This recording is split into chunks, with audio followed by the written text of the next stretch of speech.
Saint Anne answered her daughter with a return of love and in a spirit of joy worthy of herself and of such a daughter on such an occasion. In maternal tenderness, she said, Mary, my beloved daughter, fulfill now thy obligation by not forgetting me in the presence of our Lord God and Creator, and reminding him of the need I have of his protection in this hour. Remember what thou owest to her, who has conceived thee and bore thee in her womb 9 months, who afterwards nourished thee at her breast, and has always held thee in her heart. Beseech the Lord, my daughter, that he extend a hand of mercy toward me, his useless creature, who has her beginning only through his mercies, and that I may receive his blessing in this hour of my death. For I place my confidence, and have always placed it altogether in his holy name. Do not leave me, my beloved, before thou hast closed my eyes. Thou wilt be left an orphan and without the protection of man, but thou wilt live under the guardianship of the Most High. Confide in the mercies which he has shown of old, daughter of my heart. Walk in the path of the justifications of the Lord, and ask his majesty to govern thy aspirations and thy powers, and to be thy teacher in the holy law. Do not leave the temple before choosing thy state of life, and let it be done only with the sound advice of the priests of the temple, and continue to pray to the Lord that he dispose of thy affairs according to his own pleasure.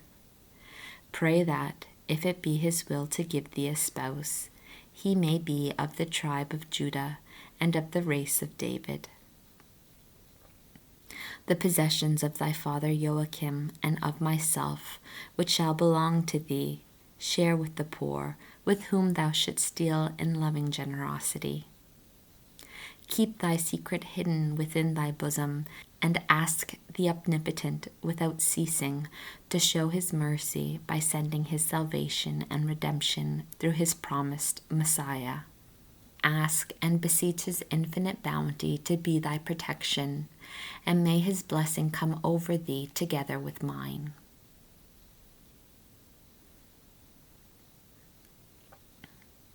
In the midst of such exalted and heavenly colloquies, the Blessed Mother Saint Anne felt the throes of death approaching, and, reclining upon the throne of grace, that is, in the arms of her most holy daughter Mary, she rendered her most pure soul to her Creator. Having closed the eyes of her mother, as Saint Anne had requested, and leaving the sacred body in position for burial, the Queen Mary was again taken up by the holy angels and restored to her place in the temple. The Most High did not impede the force of her filial love, which naturally would cause a great and tender sorrow at the death of her mother, and a sense of loneliness at being deprived of her assistance. But these sorrows were most holy and perfect in our Queen, governed by the graces of her most prudent innocence and purity.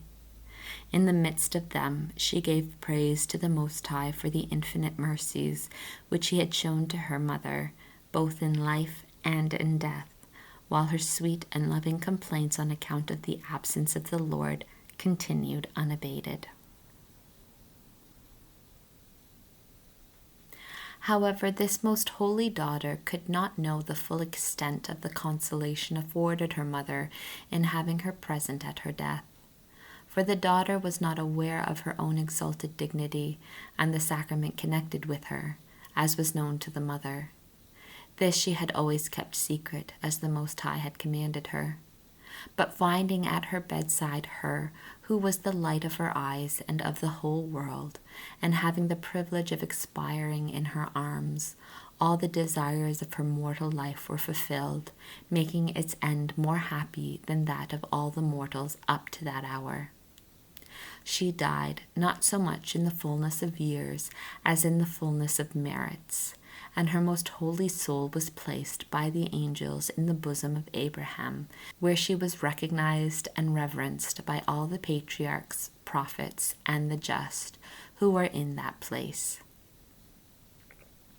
This most holy matron was naturally endowed with a great and generous heart, with a clear and aspiring intellect, fervent and at the same time full of tranquility and peace.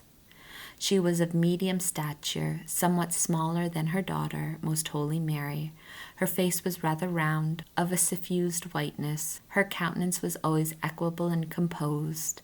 And finally, she was the mother of her who was to be the mother of God himself. This dignity in itself included many perfections. Saint Anne lived 56 years, portioned off into the following periods. At the age of 24, she espoused Saint Joachim, and she remained without issue for 20 years.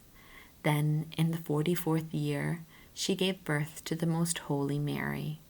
And of the 12 years which she lived during the lifetime of Mary, 3 were passed in her company, and 9 during her absence in the temple, which altogether make 56 years. Concerning this great and admirable woman, as I have been informed, some grave authors assert that Saint Anne was married 3 times, and that in each one of these marriages she was the mother of one of the 3 Marys. Others have the contrary opinion. The Lord has vouchsafed to me, solely on account of his goodness, great enlightenment concerning the life of this fortunate saint. Yet never was it intimated to me that she was ever married except to Saint Joachim, or that she ever had any other daughter besides Mary, the mother of Christ. Perhaps because it does not pertain to, nor was necessary for the history which I am writing, information was not given to me whether the other Marys, who are called her sisters, were or were not her cousins, that is, daughters of the sister of Saint Anne. When her spouse Saint Joachim died, she was in the 48th year of her age, and the Most High selected and set her apart from the race of women, in order to make her the mother of her who was the superior of all creatures, inferior only to God, and yet his mother. Because of her having such a daughter, and of her being the grandmother of the Word made man, all the nations may call the most fortunate Saint Anne blessed.